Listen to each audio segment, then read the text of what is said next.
That's the mommy. I don't know what's wrong. Okay. I was cutting your head off. Okay. Well, what we're doing today, we're getting ready to put some amendments on the garden.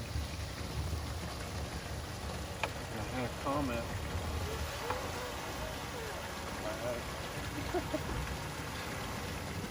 I had a comment on one of the other videos talking about there's trailer water in here. Talking about the hard clay soil, which is what we have. And if you're a chemist, you know that it's a chemical attraction that makes that happen. So what we're doing, what I just dumped in there is a mixture of calcium solution we dissolved in water, a little bit of calcium and some rock phosphate, which is what this is. We put that in a little bit, and that really helps loosen it up. All right, turn it off.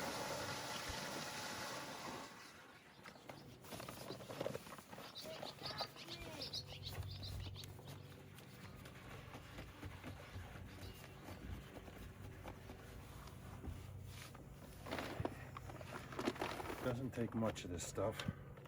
We put on, I think, 3 pounds of this and 90 grams, which I don't know the metric system, but I think that's a little less than a pound of the calcium. Does an acre. So, anyways, that's what we're doing. We're getting that mixed up. Use that stick and stir it.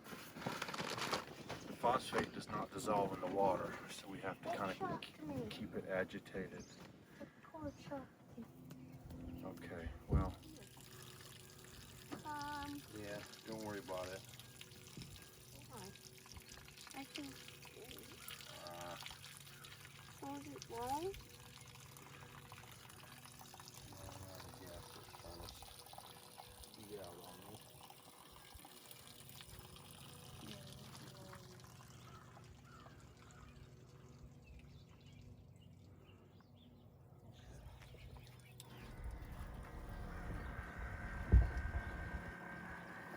Let's try something.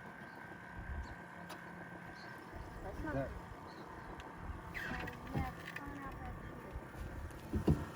all right, watch out. There's fish in the system. I don't want to spray you with it.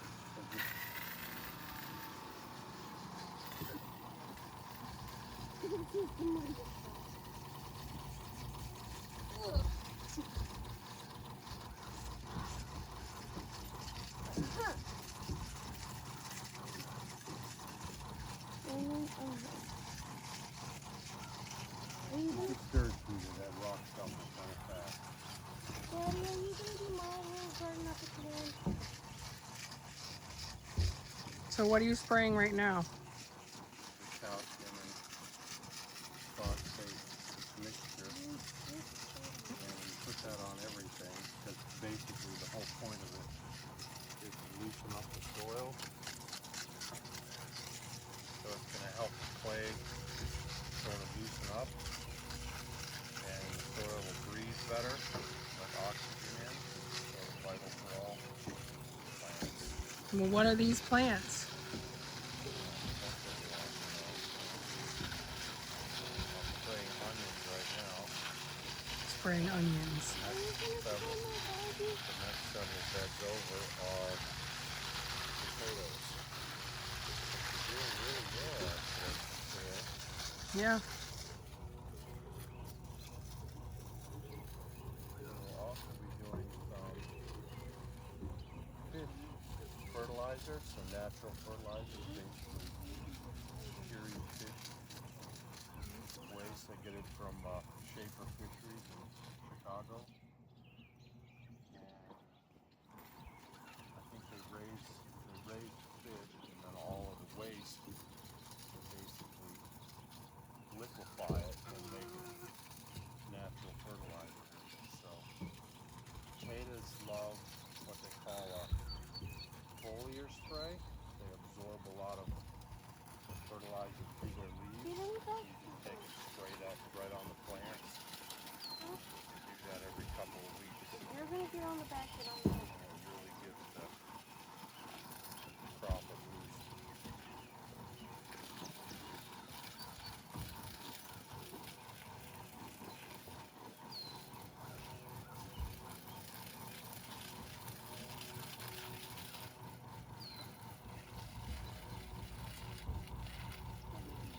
You can see the weeds are doing famously out here, but this is kind of the first year for this, so it's fresh ground we're breaking. And it's going to take a little bit to get it all cleaned up. Are you gonna do my food? I just spray it. Because I don't want to spray mine.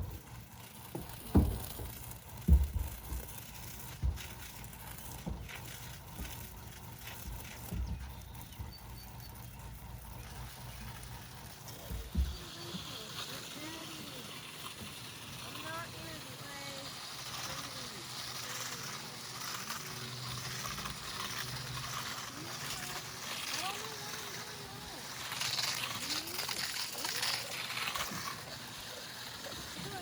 It's actually not bad. I can hit like half the garden with the lawn here, so without moving the sprayer up.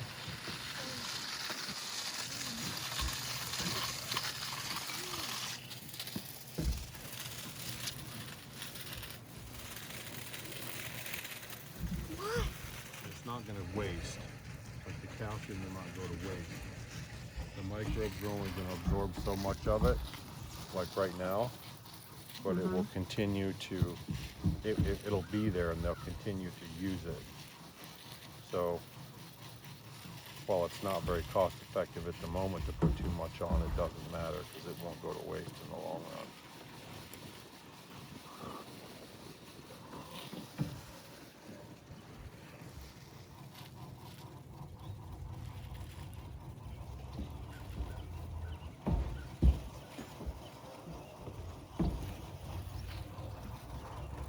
Why does Peter have to be up there? The rock Eastering. not dissolve like the calcium does.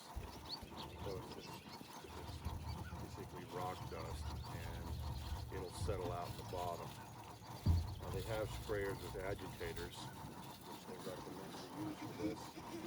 Okay. However, they're a lot more expensive, so I just have to work with what I got.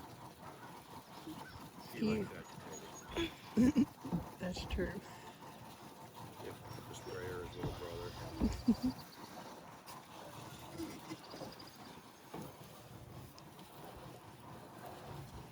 How many potato plants do you think you have? No idea. We had 200 pounds of seed potatoes. I haven't really counted though. I have no idea how many plants. If we get 5 potatoes per plant, Well, a couple years ago we planted 50 pounds and harvested a little over 600. Not in this location, in a different spot.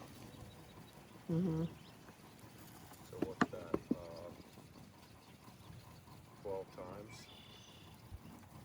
So if we go 12 times 200, then we should have a pretty good crop.